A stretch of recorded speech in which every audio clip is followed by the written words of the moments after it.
Hello guys, good morning, welcome back to my channel. আশা করি তোমরা সবাই ভালো আছো, আমিও ভালো আছি। আমি আবার নতুন ব্লগ ভিডিও নিয়ে চলে এলাম। সকাল সকাল উঠে পড়েছি, রোদ উঠে গেছে, অনেকটাই দেরি হয়ে গেছে আজকে। কাজ বাজগুলো সেরে ফেলি, তারপরে আবার তোমাদের সাথে কথা বলছি, ঠিক আছে? থাকো আমার ভিডিওর সাথে, থাকো, দেখতে থাকো আমার ভিডিও। যাই হয়ে যাক, জানো তো, শরীর যতই খারাপ থাকুক, কিন্তু সকালবেলা এইসব কাজ বাজগুলো আগে সেরে ফেলতে হয়, তারপরে তুমি যা খুশি করো। আর এখানে মাম্মাম উঠে পড়েছে, আমরা একবারে বাজারের দিকে যাবো একটু। তুমি কি করছো বলে দাও? কাজ করতে পারো? হ্যাঁ, তুমি নিজে নিজে কাজ করতে পারো? তোমার হাত কাটা হয়ে যাবে। কাজ করতে নাই, আমার হাত কাটা হয়ে গেছে। তারপরে আমরা বাজারে চলে গেলাম। এই দেখো, বাজারে মাম্মাম দাঁড়িয়ে আছে আর আমি একটু ফল নেবো, তাই আরও বিশেষ করে বাজারে এলাম আজকে, না হলে আসতাম না। আর এই দেখো আমাদের বাজার, এটা অনেক বড় বাজারটা। আর আমরা টুকটুক করে দুজনে মিলে হাঁটছি, সাইকেলটা এক জায়গায় রেখে দিয়েছি। আর রোদও প্রচুর উঠেছে। সকালবেলাটা একটু মেঘলা মেঘলা মাঝখানটা ছিল, প্রথমটা রোদ হলেও মাঝখানে এই 9টার দিক করে একটু মেঘলা করেছিল। আমাদের বাজারে আসতে আজকে অনেকটা দেরি হলো। এখানে রাখি দেখতে পেলাম, আর রাখি নেবো বলে চলে এলাম। রাখি দেখলে না আমার মনে হয় এটা নেবো না ওটা নেবো, ওটা নেবো না ওটা নেবো, এরকম মনে হয় আমার। খালি সবই ভালো লাগে, মানে সবই নিয়ে নিই। তারপর রাখি রাখি নিচ্ছিলাম, এদিকে মাম্মাম তো মন খারাপ করে দাঁড়িয়েছিল, ওকে তো রাখি পরানোর কেউ নেই, তার জন্য মন খারাপ করে দাঁড়িয়েছিল। দাদা ভাইটা বললো যে চলাই, তোকে আমি রাখি পরিয়ে দিচ্ছি, আয় বলে রাখি বেঁধে দিল ওর হাতে। আর ওকে অনেক ভালোবাসা দিল, রাখি পরিয়ে ওকে নামও জিজ্ঞেস করলো, নাম বললো, ও নাম বললো, আমার নাম কচু। দাদাভাই বলছে তোকে তো কিছু মিষ্টি জিনিস দিতে হবে, মিষ্টি খেতে হয় আজকে রাখি পরালে, তাই জন্য লাল লাল ওই সুটি ভাজাগুলো দিয়ে দিল মাম্মামের হাতে। আর মাম্মাম তো খপ করে নিয়ে নিল।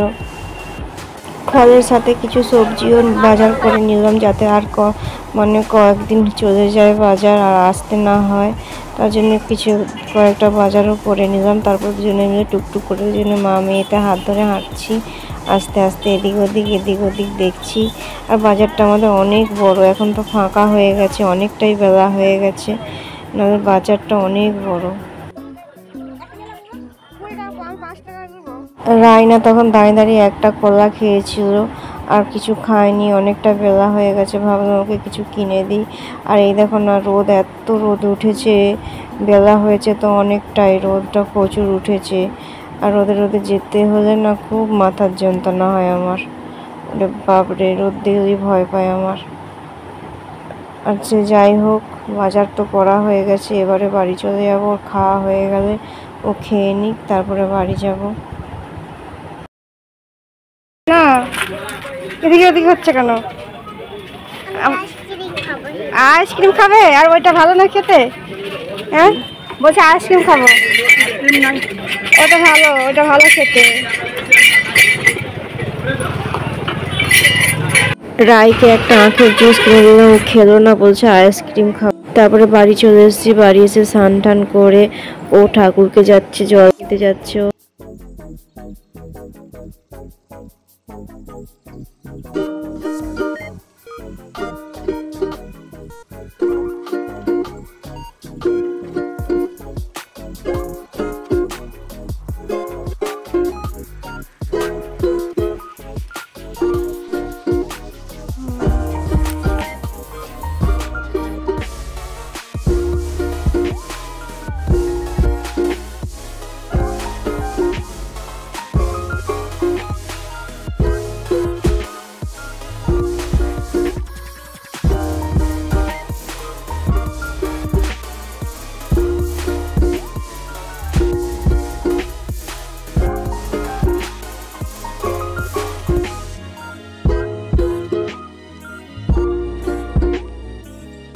আজকে রাখি পূর্ণিমা অনেক অনেক শুভেচ্ছা রইল তোমাদেরকে। আর মাম্মামও এখানে রাখি পরিয়ে দিল তার জন্য।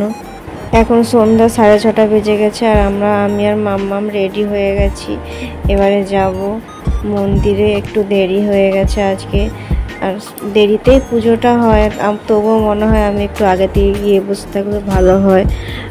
আর ও তো কোথাও যাওয়ার কথা বলে কত খুশি দেখছে, কত আনন্দ, কত হাসি দিচ্ছে। আর আমি তো এই শাড়িটা পরে বেরিয়ে পড়েছি আর মাম্মামকে ওই শাড়িটা পরিয়ে দিয়েছি। আর আমাকে কেমন লাগছে দেখো তোমরা প্লিজ কমেন্ট করে জানিও। এইভাবে শাড়িটাকে পরে নিয়েছি আর বেশি আর হিজিগিজি সাজিনি আর সিম্পলের মধ্যে সেজেছি। কেমন লাগছে তোমরা কমেন্ট করে জানিও। আমাকে আর মাম্মামকে অনেক ভালোবাসা দিও প্লিজ। আর আমার ভিডিওটা এই পর্যন্ত, আর পরে নেক্সট ভিডিও আছে আর দেখতে পাবে তোমরা। আর যারা আমার চ্যানেলে নতুন এসেছো তারা প্লিজ আমার চ্যানেলটাকে সাবস্ক্রাইব করে পাশে থেকো আর আমাকে সাপোর্ট করো, অনেক ভালোবাসা দিও। বাই বাই, দেখা হচ্ছে নেক্সট ভিডিওতে।